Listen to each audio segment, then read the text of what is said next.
آپ اس کو کتنا اہمیت دیں گے؟ آپ اس سے کتنا توقع رکھیں گے؟ کافر کا بچہ ہے، پیدا ہو گیا ہے۔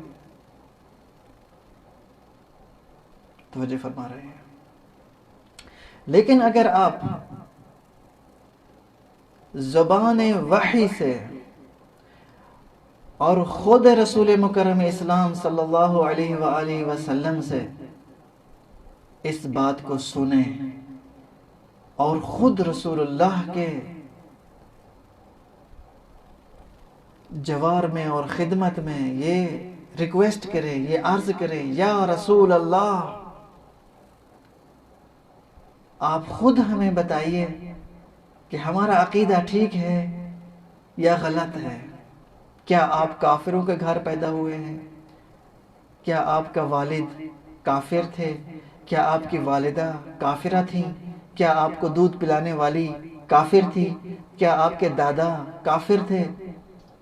ایسے ہیں تو رسول مکرم اسلام صلی اللہ علیہ وآلہ وسلم نے متواتر فرمایا ہے، لا زال انقل فی اسلاب طاہرہ وفی ارحام طاہرات، ہمیشہ میں پاک رحموں سے پاک صلبوں کی طرف اور پھر پاک صلبوں سے پاک رحموں کی طرف منتقل ہوتا رہا ہوں۔ اب رسول مکرم اسلام صلی اللہ علیہ وآلہ وسلم خود اپنی زبان مطہر سے یہ فرما کے گئے اور یہ فرماتے رہے کہ خداوند متعال نے مجھے اور میرے تمام آباء و اجداد کو تمام تر رجس و نجس و کفر و شرک سے محفوظ کیا ہے، اور میں ہمیشہ پاک رحموں میں، پاک اسلاب میں، پاک صلبوں میں، پاک صلبوں سے پاک رحموں کی جانب، پاک رحموں سے پھر پاک صلبوں کی جانب منتقل ہوتا رہا ہوں، یہاں تک کہ میں متولد ہوا ہوں اس دنیا میں۔ اب رسول مکرم اسلام یہ فرما رہے ہوں، اور ہم مسلمان اپنی صحیح کتابوں میں یہ لکھ کے بیٹھے ہوں اور فخر کر رہے ہوں کہ رسول اللہ صلی اللہ علیہ وسلم کے والد کافر تھے، اور رسول پاک صلی اللہ علیہ وسلم ایک دن اپنی والدہ ماجدہ کی قبر مطہر پہ تشریف فرما تھے اور دھوپ میں بیٹھے رہے کہ کہیں اللہ تبارک و تعالیٰ کو تاکہ رحمت غلبہ کرے اور تاکہ میری ماں کو بخش دے، چونکہ میری ماں بھی جہنم میں ہے۔ تو یہاں تک کہ وحی نازل ہوئی اور رسول مکرم اسلام روتے ہوئے ماں کی قبر سے اٹھ کھڑے ہوئے۔ جبکہ شیعوں کا جو عقیدہ ہے، اہل تشیع کا عقیدہ اس سے بالکل مختلف ہے۔ اہل تشیع کا عقیدہ یہ ہے کہ رسول مکرم اسلام صلی اللہ علیہ وآلہ وسلم جس طرح ولادت کے بعد رسول ہیں، نبی ہیں، اس طرح ولادت سے پہلے بھی نبی تھے، اور اسی طرح رحم مادر میں نبی تھے، اسی طرح اسلاب طاہرہ میں نبی تھے، یہاں تک کہ حضرت آدم علیہ السلام تک، اور پھر خود عالم ارواح میں کہ خود آپ کل کی روایات میں بھی سن چکے ہیں کہ رسول مکرم اسلام زبان وحی سے،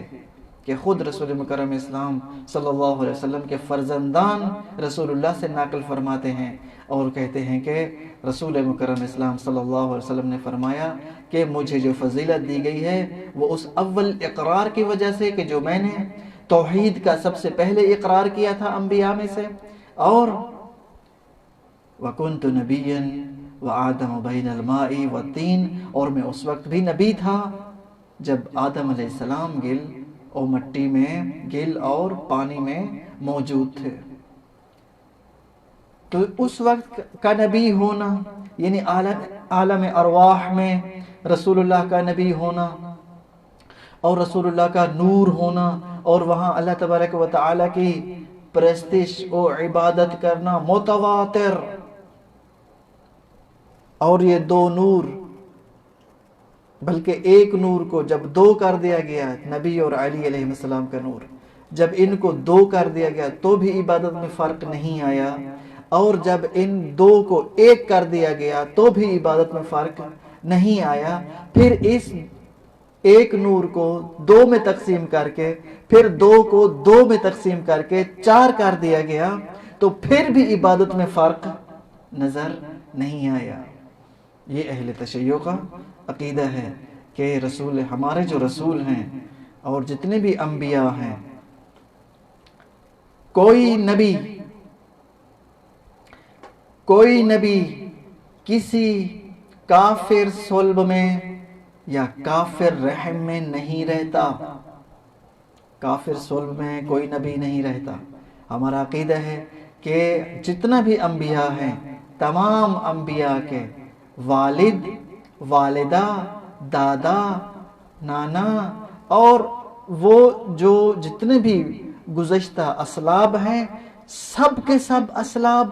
حضرت آدم علیہ السلام تک جتنے بھی صلبیں ہیں اور جتنے بھی رحم ہیں جن سے نور نبوت منتقل ہوتا رہا ہے، وہ سب کے سب طاہر اور پاک ہیں. ان میں سے کوئی نہ تو کافر تھا اور نہ ہی کوئی مشرک تھا. ایک سادی سی بات ہے، آپ کے پاس دودھ ہو، دودھ کو آپ کے پاس دودھ ہو یا کوئی اور چیز لے لے جو بہت ہی نہایت ہی پاک ہو، کیا آپ اس دودھ کو کسی ایسے دیگچی میں، کسی ایسے برتن میں انڈیلیں گے، ڈالیں گے کہ جس برتن کے بارے میں آپ کو علم نہ ہو؟ نہیں کہتا ہوں کہ وہ برتن نجس ہو. اگر وہ برتن نجس ہے یا وہ اس برتن میں کچھ نجاست پڑی ہوئی ہے تو وہ تو آپ حتماً اس برتن میں اپنا دودھ نہیں انڈیلیں گے. بلکہ اگر آپ کو، اگرچہ آپ کو علم ہی نہیں ہے، ظاہراً آپ کو ایک برتن صاف دکھتا ہے لیکن پڑا ہوا ہے چند دنوں سے، تو آپ کیا کرتے ہیں؟ آپ کم از کم ڈاکٹروں کا قول، کہ بھی ڈاکٹرز کہتے ہیں، حکما کہتے ہیں کہ برتن جو ہے وہ ایسے پڑا ہو تو اس میں کوئی بال وغیرہ ہو سکتا ہے، کچھ ہو سکتا ہے، تو اس کو جو ہے کیا کرنا چاہیے، تھوڑا پانی میں کھنگال لینا چاہیے تاکہ صاف ہو جائے، یقین ہو جائے کہ برتن میرا صاف تھا. آپ اپنے اس دنیا کے دودھ کو، کہ وہ دودھ، اگر آپ کا 1 لیٹر دودھ خراب ہو گیا آپ کو اور بھی دودھ مل سکتا ہے، اگر وہ خراب ہو گیا اور بھی مل سکتا ہے. آپ اس دودھ کی اتنا حفاظت کریں کہ کہیں ایسے برتن میں نہ چلا جائے کہ خراب نہ ہو جائے. آپ اپنے 10-20 روپے کے دودھ کی اتنا حفاظت کریں. کیا خداوند متعال نے جس کو افضل بنایا ہے، اکرم بنایا ہے، اشرف بنایا ہے، افضل الرسل، اشرف الرسل، خاتم النبیین، سید الاولین والآخرین، کیا اس کو ایسے برتنوں میں، ایسے رحموں میں، ایسے صلبوں میں ڈالتا گیا کہ جو کافر تھے، جو مشرک تھے؟ میرے خیال میں عقل سے سوچنا چاہیے. آپ اپنی عقل استعمال کرتے ہیں اپنی چھوٹی سی چیز کے حوالے سے. وہ خدا کہ جو خالق العقل ہے، جس نے آپ کو بھی عقل دی، جو خالق العقل ہے، جس نے عقل کو تخلیق کیا، خلق فرمایا، کیا وہ خدا اپنے نبی کو ایسے رحم میں یا ایسی ماں کی گودی میں بھیج سکتا ہے کہ جو ماں کافرہ ہو، نجسہ ہو؟ نبی طاہر ہے، پاک ہے، اور کافر نجس ہے. پس کافر کے ہاتھوں یا کافر کے رحم میں، کافر کے صلب میں، طاہر کو کہ جو وہ خود بے اختیار ہے، اس طرح دے دینا کہ یہ عدالت پروردگار کے برخلاف نہیں ہے؟ کیا ہم اگر ایسا عقیدہ بنائیں گے تو دشمن ہمیں نہیں کہیں گے کہ مسلمانوں، یعنی اس کا مطلب ہے تمہارا خدا عادل نہیں ہے، یعنی پاک چیز کو نجس میں ڈال دیتا ہے، جبکہ انہو جل وعلا، وہ خود پاک ہے، خود طاہر ہے، اور اس نے ہمیشہ طہارت کا اور پاکیزگی کا حکم دیا ہے، اور یہ بھی حکم دیا ہے کہ آپ کے پاس اگر ایک چیز پاک ہے تو مع الامکان آپ اس کو نجس نہ کریں، تاکہ غلبہ طہارت کا رہے نہ کہ نجاست کا، کیونکہ ہمیشہ جنگ ہے نجاست کی اور طہارت کی، ہمیشہ۔ آپ وضو کرتے ہیں، آپ طاہر ہو گئے ہیں، آپ اس طہارت کے ساتھ آپ نماز پڑھ سکتے ہیں، قرآن مجید کی تلاوت کر سکتے ہیں، قرآن مجید کے حروف مبارکہ کو مس بھی کر سکتے ہیں۔ رسول مکرم اسلام کا اسم گرامی اور ائمہ طاہرین علیہ السلام کے اسماء گرامی ہیں، صدیقہ طاہرہ سلام اللہ علیہا اور دیگر انبیاء علیہ السلام کے اسماء طیبہ کو بھی آپ باوضو ہو کر ٹچ کر سکتے ہیں، جبکہ آپ اگر وضو نہیں رکھتے تھے تو آپ ان کو مس نہیں کر سکتے تھے، ٹچ نہیں کر سکتے تھے۔ اب چونکہ آپ نے وضو کر لیا ہے تو آپ ہو گئے طاہر، پس آپ ابھی کتاب طاہر کو بھی اٹھا سکتے ہیں، اسماء طاہرہ کو بھی اٹھا سکتے ہیں اور ہاتھ لگا سکتے ہیں۔ لیکن یہاں پر آپ دیکھتے ہیں تھوڑی سی دیر گزرتی ہے، 1 گھنٹہ گزر گیا، 2 گھنٹہ گزر گئے، بالخصوص اگر سفر پہ ہوتے ہیں یا کہیں مصروف ہوتے ہیں تو حتماً آپ کو شک ہوتا ہے، پتہ نہیں ابھی میں وضو سے ہوں یا وضو سے نہیں ہوں، تو وہاں کیا حکم ہے کہ طہارت کو غلبہ دینا ہے یا نجاست کو؟ فقہی قاعدہ موجود ہے فقہ اہل بیت میں، فقہ زبان وحی میں یہ قاعدہ موجود ہے، جب آپ کو شک ہو جائے کہ میں نے وضو تو کیا تھا، پتہ نہیں ابھی باوضو ہوں یا میرا وضو ختم ہو گیا ہے، یعنی ابھی میں حالت طہارت میں ہوں یا حالت نجاست میں، تو چونکہ طہارت کو غلبہ حاصل ہے، آپ اپنی طہارت کو غلبہ دیں گے اور آپ کہیں گے کہ میں انشاءاللہ العزیز باوضو ہوں، اور اپنے اس باوضو ہونے کے ساتھ آپ نماز بھی، جو کہ آپ نے پہلے وضو کیا ہے، بعض لوگ ہوتے ہیں اصلا وضو ہی نہیں کرتے، نہیں، مستحب ہے، آپ جو ہی مرافق گئے ہیں، آپ ٹوائلٹ گئے ہیں، آپ واپس آئے ہیں، آپ وضو کریں تاکہ باطہارت ہو جائے، کیونکہ جو شخص باطہارت ہو جاتا ہے اس کے ساتھ ملائکہ ہوتے ہیں، ملائکہ اس کی حفاظت کرتے ہیں، ملائکہ اس کے ساتھ صلوات پڑھتے ہیں، ملائکہ اس کے ساتھ بہت سارے فضائل موجود ہیں اس شخص کے لیے کہ جو باوضو رہتا ہے یا باوضو سوتا ہے۔ جب سوتا ہے باوضو تو ملائکہ اس کے لیے لکھتے ہیں کہ یہ غفلت کی نیند نہیں سو رہا بلکہ یہ عبادت پروردگار میں مصروف ہے۔ ہم اگر وضو کر لیں تو ہمارے لیے اس قدر طہارت، فضائل، ملائکہ اور اتنا ہمارے لیے اہتمام کیا جاتا ہے، تو وہ رسول کہ جو طاہر ہیں، مطہر ہیں، اور جس نے اس پرچم اسلام کو بلند کرنا ہے کہ جس نے تا روز قیامت باقی رہنا ہے، ایسا اسلام، ایسا مذہب، ایسا دین کہ جس کے اوپر کسی کو پھر بلندی حاصل نہیں ہے، اور وہ دین کہ جس نے بالکل نسخ نہیں ہونا ہے، تا روز قیامت باقی رہنا ہے، کیا اس کا علم بردار پیمبر اللہ تبارک و تعالی نے اس کو کیا نجس رحم میں اور نجس صلب میں رکھ دیا ہے؟ یعنی اس کا مطلب ہے کہ نجاست کو غلبہ دیا ہے طہارت کے اوپر۔ اصلاً عقل بھی اس چیز کو ماننے کے لیے تیار نہیں ہے۔ تو مہم یہ کہ ہمارا عقیدہ واضح ہے کہ ہم قائد شیعہ، ہم ہمارا عقیدہ ہے کہ رسول مکرم اسلام کے تمام آباء و اجداد دین پروردگار پر تھے اور ان کے پاس وصیت اور وصایت کا رتبہ موجود تھا، اور وہ سب کے سب خداوند متعال کے برگزیدگان میں سے تھے۔ کوئی ایک رسول مکرم اسلام کے اصلاب طاہرہ میں سے کافر نہیں تھا۔ اور اسی طرح وہ گھر کہ جس گھر میں رسول مکرم اسلام صلی اللہ علیہ وآلہ وسلم تشریف لا رہے تھے، وہ گھر اچانک اس طرح نہیں ہے کہ اس گھر میں رسول مکرم اسلام پیدا ہو گئے ہوں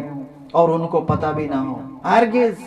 بلکہ وہ رسول مکرم اسلام کی ولادت کا اور حضرت کے آنے کا انتظار کر رہے تھے۔ ان کو انتظار تھا حضرت کے آنے کا، وہ حضرت کے وجود مبارک کو دیکھنے کے لیے شدت سے منتظر تھے۔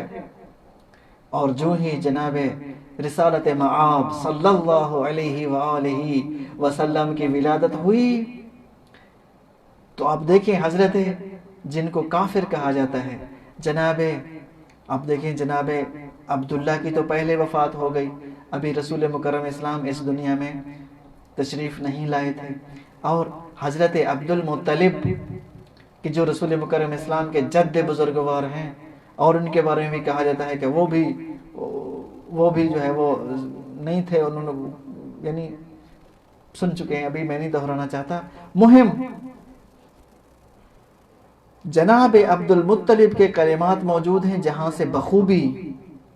انسان نتیجہ نکال سکتا ہے کہ جناب عبد المطلب کو علم تھا کہ پیدا ہونے والے بچہ نبی ہے اور واجب الاطاعہ ہے، اس کی اطاعت واجب ہے، اور یہ خداوند متعال کا برگزیدہ ہے۔ اسی طرح جناب آمنہ والدہ ماجدہ رسول مکرم اسلام صلی اللہ علیہ وآلہ وسلم اقرار رکھتی ہیں اور ایمان رکھتی ہیں رسول مکرم اسلام صلی اللہ علیہ وآلہ وسلم کی نبوت پر، کہ یہ پیدا ہونے والا بچہ نبی ہے، کوئی عام بچہ نہیں ہے۔ کیوں؟ چونکہ جب حضرت صلی اللہ علیہ وسلم کے ساتھ وہ باردار ہوئی تھیں، حاملہ ہوئی تھیں، تو اس وقت جناب آمنہ شہادت دیتی ہیں، گواہی دیتی ہیں کہ مجھے اصلاً محسوس ہی نہیں ہوتا تھا کہ میرے پاس کوئی بچہ ہے یا نہیں، اصلاً محسوس ہی نہیں ہوتا تھا، خفیف، اتنا ہلکا پن۔ اور پھر کئی مرتبہ رسول مکرم اسلام اپنی والدہ سے گفتگو بھی فرمایا کرتے تھے، اور جب اس دنیا میں متولد ہوئے تو اب دیکھتے ہیں کہ ناف کاٹی جاتی ہے بچوں کی، رسول مکرم اسلام کی ناف بھی، اب سوال ہوتا ہے کہ رسول پاک کی ناف کس نے کاٹی تھی؟ شاید اس لیے کہ چونکہ اکثر دائیاں وہاں پہ جو رہتی تھیں وہ کافر تھیں، اور خداوند متعال کو یہ مناسب نہیں لگا کہ کوئی میرے رسول کو، میرے حبیب کو کافر نجس ہاتھ لگائے، تو اللہ تبارک و تعالی نے حضرت صلی اللہ علیہ وآلہ وسلم کو اصلا ناف بھی کٹا ہوا اور ختنہ شدہ متولد فرمایا۔ ناف بھی کٹی ہوئی، کسی نے ناف نہیں کاٹی رسول اللہ کی۔ اگر آپ سے پوچھا جائے کہ رسول اللہ کی ناف کس نے کاٹی تھی، تو آپ اس سے پوچھ لیں رسول پاک کا ختنہ کس نے کیا تھا؟ جس نے ختنہ کیا تھا رسول اللہ کا ناف اس نے کاٹی تھی۔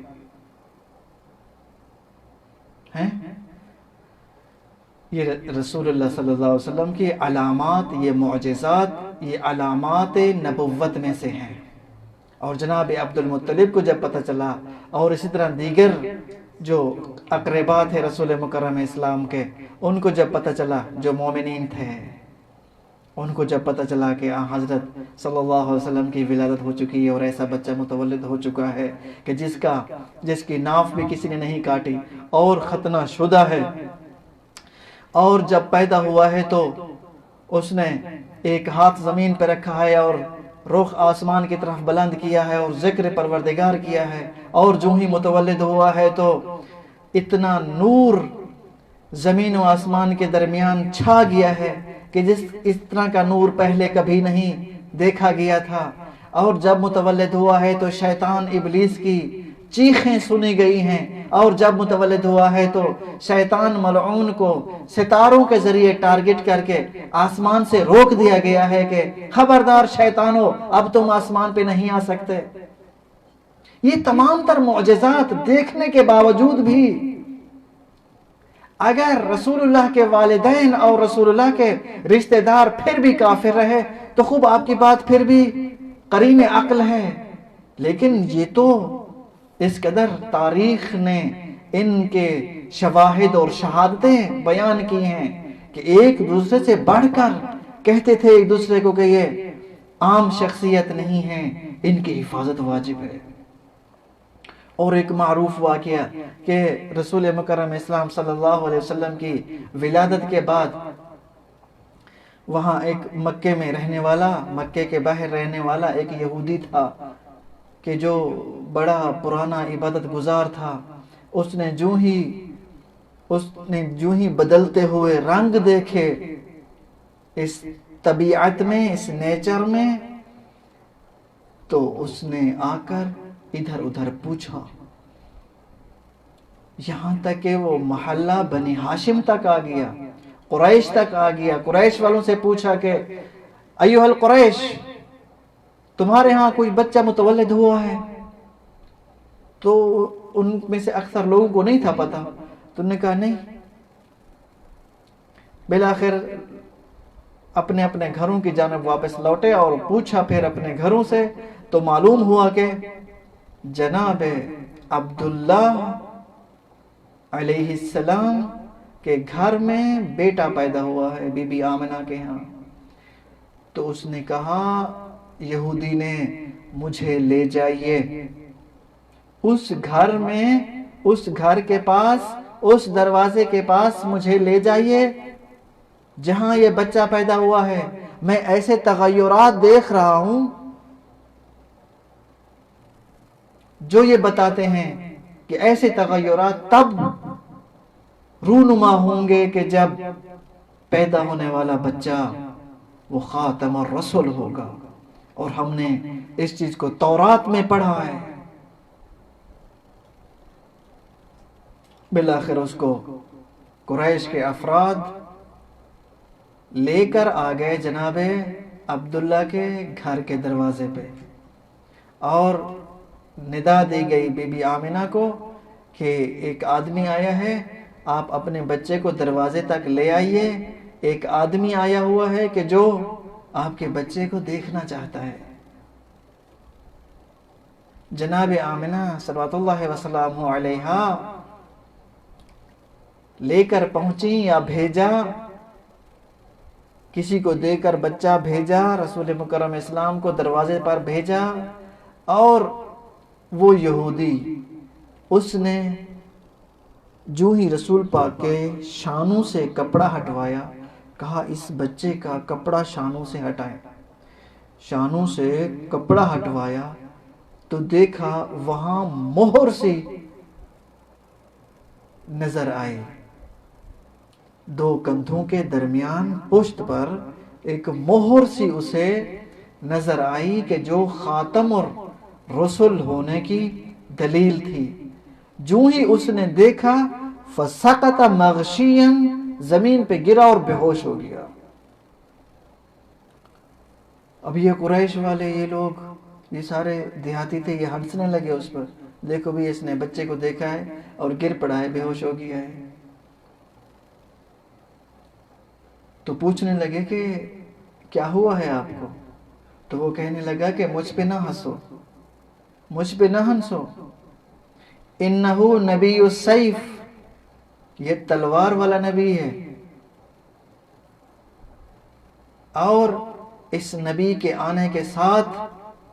قطعی دلیل، یقینی دلیل پیدا ہو چکی ہے کہ اب نبوت بنی اسرائیل میں الی یوم القیامہ ختم ہو چکی ہے۔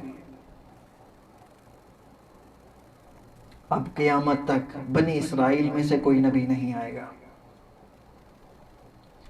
اب ایک یہودی اہل کتاب کہ جس نے فقط تورات پڑھی تھی یا دیگر آسمانی کتابیں، اس کو علم ہے اور وہ دوڑتا ہوا یہاں تک آ پہنچا ہے، اور اس کو علم ہو گیا ہے کہ یہ اللہ کے رسول ہیں، اور ان کے آنے کے ساتھ نبوت و رسالت بنی اسرائیل سے یوم القیامت تک ختم ہو چکی ہے۔ اہل گھر کو، اہل خانہ کو نہیں تھا علم کے پیدا ہونے والا نبی ہے یا کون ہے۔ تو بات واقعاً تعجب والی ہے۔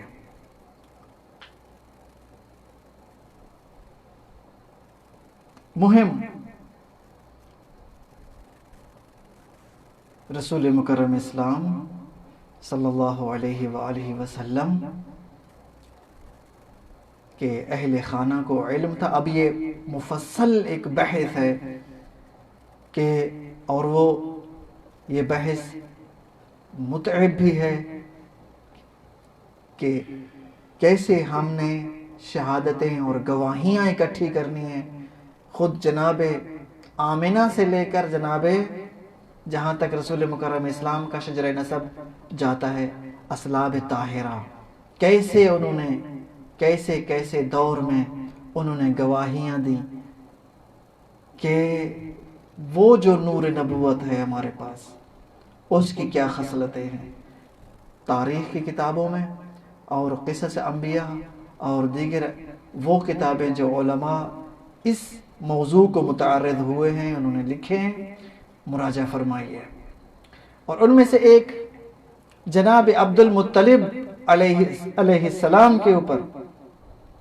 چھوٹی سی ایک چیز عرض کیے دیتا ہوں، وہ یہ کہ آپ کو یاد ہوگا کہ جب ابرہہ بادشاہ نے خانہ کعبہ کے اوپر حملہ کیا تھا، تو سوال یہ ہے،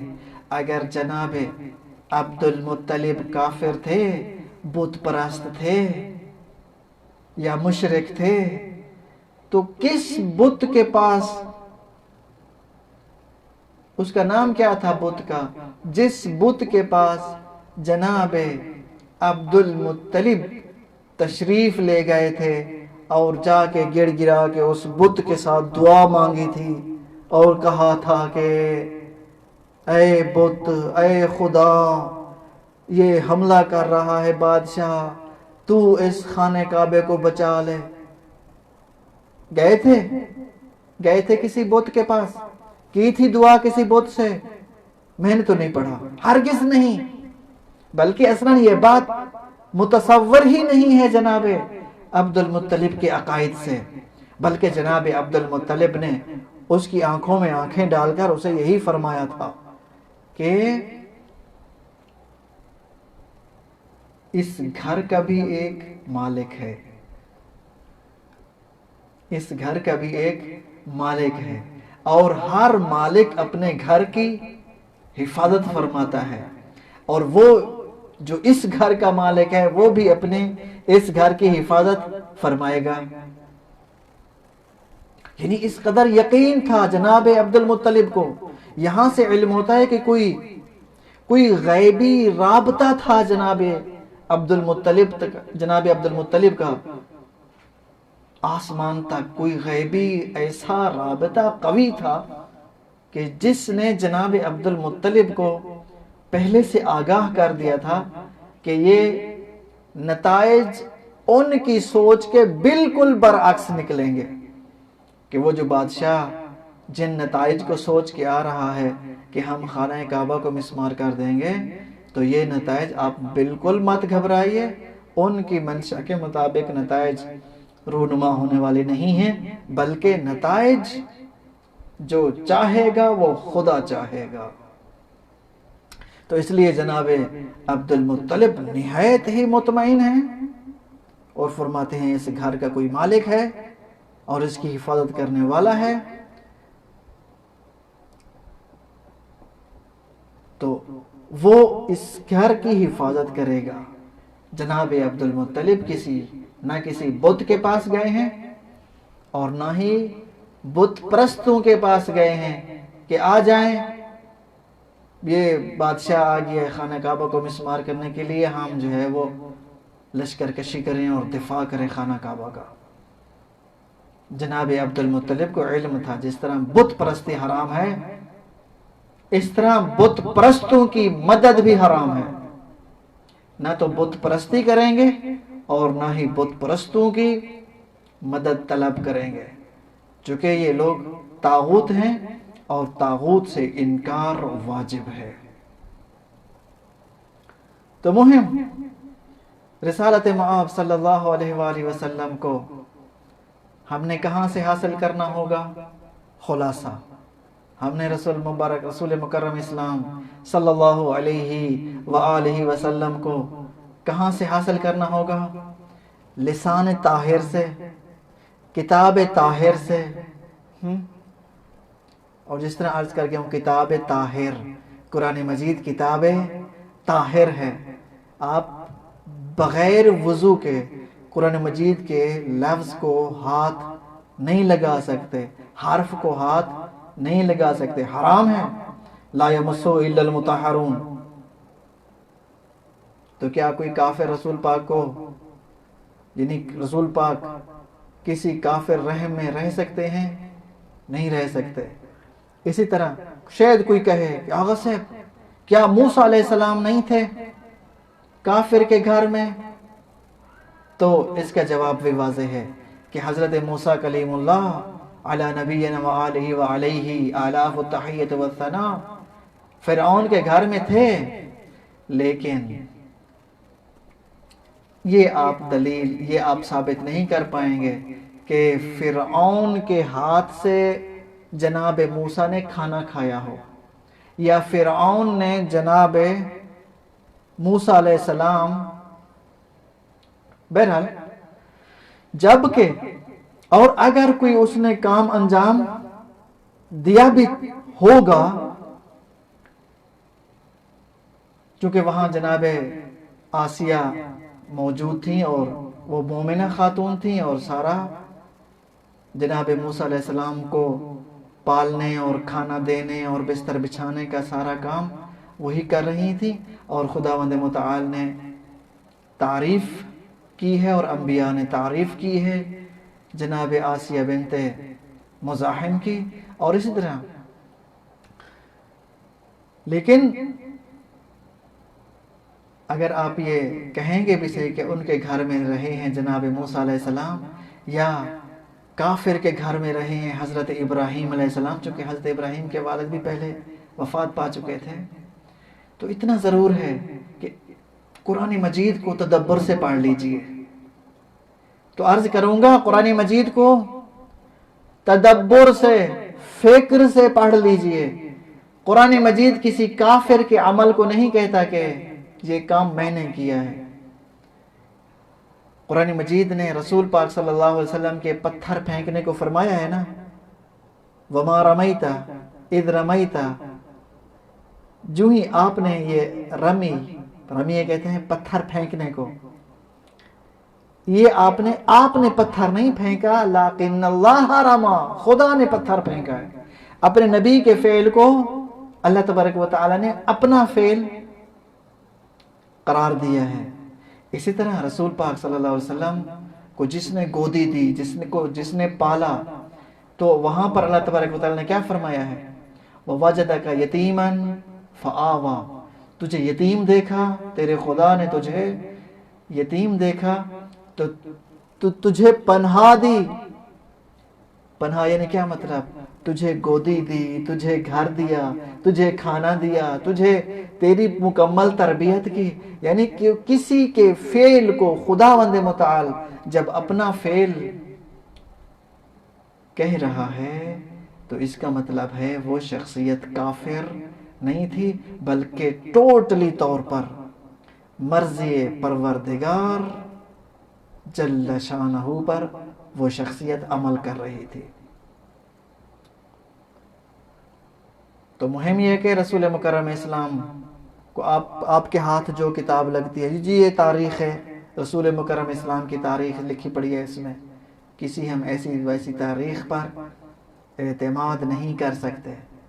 اور جہاں تک بات ہے قرآن مجید کی، کہ قرآن مجید نے بھی رسول مکرم اسلام کی مثلا کچھ صفتوں کو ذکر فرمایا ہے، ان کے بھی معانی غلط کیے گئے ہیں۔ مثلا چونکہ ٹائم ختم ہونے کو ہے تو میں ایک مثال دے کر آپ کی زحمت کو تمام کروں۔ مثلا رسول مکرم اسلام صلی اللہ علیہ وسلم کے القاب میں سے ایک لقب آیا ہے امی۔ امی کا معنی کیا کیا جاتا ہے؟ ان پڑھ۔ غلط ہے۔ امی کا معنی اور بالخصوص رسول مکرم اسلام صلی اللہ علیہ وآلہ وسلم کا معنی جب کیا جاتا ہے امی یعنی ان پڑھ تو غلط ہے۔ کیوں؟ چونکہ قرآن مجید کی خود دلیل موجود ہے۔ هو الذی سورہ مبارکہ جمعہ میں دوسری آیت، هو الذی بعث فی الامیین رسولا منہم یتلو علیہم آیاتہ ویزکیہم ویعلمہم الکتاب والحکمہ وَيُعَلِّمُهُمُ الْكِتَابَ وَالْحِكْمَةَ۔ اگر رسول مکرم اسلام لکھنا پڑھنا نہیں جانتے تھے تو کیسے پھر اللہ تبارک و تعالی نے اس آیت میں ڈیوٹی لگائی رسول اللہ کی؟ اے رسول کی ڈیوٹی کیا ہے؟ هُوَ الَّذِي بَعْثَ فِي الْأُمِّيِّينَ رَسُولًا، اللہ وہ ہے کہ جو امیین میں رسول کو مبعوث فرماتا ہے۔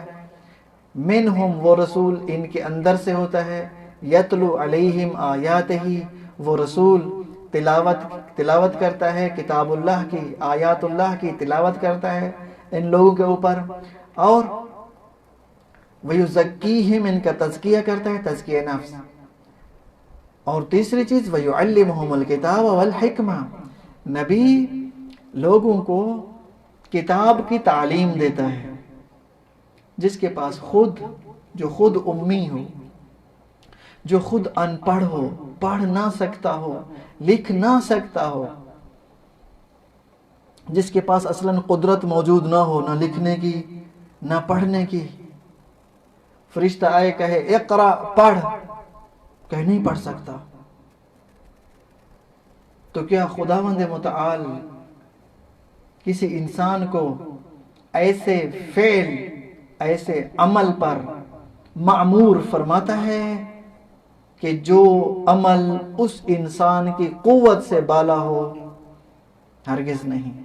آپ مثلا فضا میں 10-20 فٹ کا جمپ نہیں لگا سکتے، چھلانگ نہیں لگا سکتے، تو کہیں خداوند متعال نے آپ کو معمور نہیں کیا کہ آپ حتماً اتنا لمبی چھلانگ یا اتنا اونچی چھلانگ لگائیں۔ یا ایک اگر ان پڑھ ہے تو آپ کے پاس عقل ہے، آپ اس ان پڑھ کو کبھی اپنے سکول میں، کبھی اپنے کالج میں، ویسے آپ سیرت رسول اللہ صلی اللہ علیہ وسلم پر چلنے والے ہیں، سیرت رسول، اگر رسول ان پڑھ ہیں اور ان پڑھ کا امی ہے اور امی کا معنی ان پڑھ ہے، تو اگر ان پڑھ رسول کو اگر خداوند متعال نے تمام بشریت کے لیے، تمام امت کے لیے اگر معلم بنا دیا ہے، تو آپ کسی ان پڑھ کو معلم کیوں نہیں بناتے؟ پر آپ کہیں کہ ہم رسول مکرم اسلام صلی اللہ علیہ وسلم کی سیرت پہ اور اللہ تبارک و تعالیٰ کی سیرت پہ چل رہے ہیں۔ آپ کے پاس عقل ہے، آپ اپنے مفادات میں بہت پکے ہیں، لیکن خداوند متعال نے جس کو نبوت دے کر بھیجا ہے، اور اس کے علاوہ شیعہ کتابوں میں بعض روایات موجود ہیں کہ وہ لوگ کہ جو رسول مکرم اسلام صلی اللہ علیہ وآلہ وسلم کے امی ہونے کا معنی یہ کرتے ہیں کہ امی یعنی ان پڑھ، نہ پڑھ سکتا ہے نہ لکھ سکتا ہے، جاہل، جنہوں نے رسول پاک کے بارے میں یہ معنی لیا ہے، متعدد ائمہ طاہرین علیہ السلام نے ان لوگوں پہ لعنت کی ہے، فرمایا لعنت ہے ان لوگوں پہ یعنی رحمت خدا سے دور ہیں وہ لوگ کہ جو رسول مکرم اسلام صلی اللہ علیہ وسلم کے بارے میں وہ امی ہونے کے حوالے سے ان پڑھ اور جاہل کا تصور رکھتے ہیں۔ کیا وہ لوگ یہ نہیں پڑھتے؟ قرآن مجید خود فرما رہا ہے هو الذی بعث فی الامیین رسولا منہم یتلو علیہم آیاتہ ویزکیہم ویعلمہم الکتاب والحکمہ۔ یعلمہم الکتاب، رسول کی ڈیوٹی ہے کہ رسول لوگوں کو کتاب پڑھائے۔ جب خود ان پڑھ تھا، خود جاہل تھا، تو کیسے پڑھائے گا؟ تو جو فرما رہے ہیں تو فلہذا نہیں ہو سکتا کہ رسول مکرم اسلام صلی اللہ علیہ وآلہ وسلم نہ پڑھ سکتے ہوں اور نہ ہی لکھ سکتے ہوں۔ اس دن کی برکت کے حوالے سے ایک روایت رسول مکرم اسلام صلی اللہ علیہ وسلم کے اوصاف کے حوالے سے بیان کرتا چلوں، وہ یہ کہ رسول مکرم اسلام صلی اللہ علیہ وسلم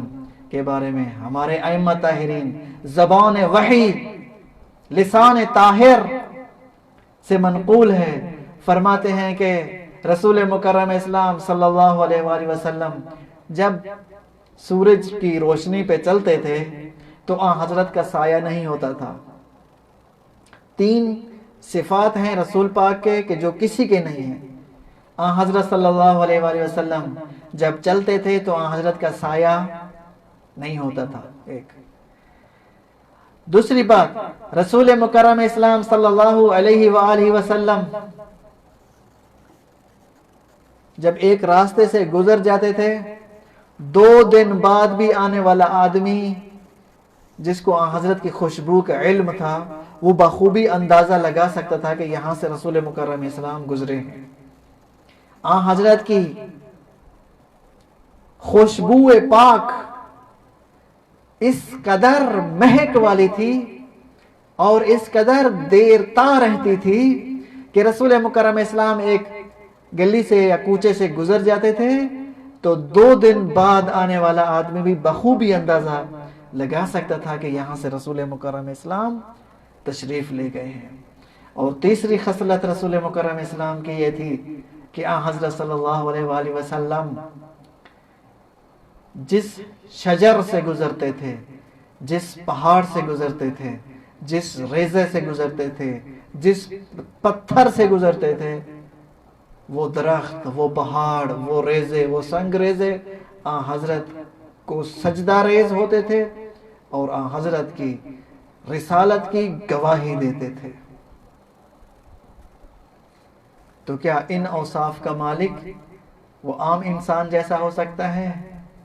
ان اوصاف کا مالک کیا خداوند متعال اس کی حفاظت نہیں کرے گا؟ اس کو تمام تر نجاستوں اور تمام تر کفر و شرک سے پاک نہیں رکھے گا؟ دعا ہے خداوند متعال ہمیں رسول مکرم اسلام صلی اللہ علیہ وآلہ وسلم کی خالص معرفت نصیب فرمائے، ایسی معرفت کہ ہمارے دل میں فقط و فقط ذات رسول گرامی صلی اللہ علیہ وآلہ وسلم کی محبت ہو اور ہم کسی اپنے کو اور کسی چاہنے والے کو رسول مکرم اسلام صلی اللہ علیہ وسلم کے مرتبے کے ساتھ ملانے کی کوشش کرنے والے نہ ہوں، چونکہ یہ اس چیز پہ تاریخ شاہد ہے وہ کہ خود مسلمانوں نے اتنا کوششیں کی ہیں کہ مختلف لوگوں کو رسول اللہ کے مرتبے تک ملانے کی کوشش کی ہے، اور جب دیکھا کہ یہ رسول کے مرتبے تک نہیں پہنچ سکتے، پھر رسول کو کھینچنے کی کوشش کی ہے نیچے۔ کبھی ہے، برا عمل ہے۔ اللہ تبارک و تعالیٰ سے دعا ہے کہ خداوند متعال ہمیں ایسے اعمال سے محفوظ فرمائے اور اپنے حبیب کی خالص معرفت نصیب فرمائے اور ہمیں ایسے پروگرام کرنے کی توفیق عطا فرمائے کہ جن کے ذریعے سے ہماری معرفت عالی سے متعالی ہو اور قلب رسول مکرم اسلام صلی اللہ علیہ وآلہ وسلم کو پروردگارہ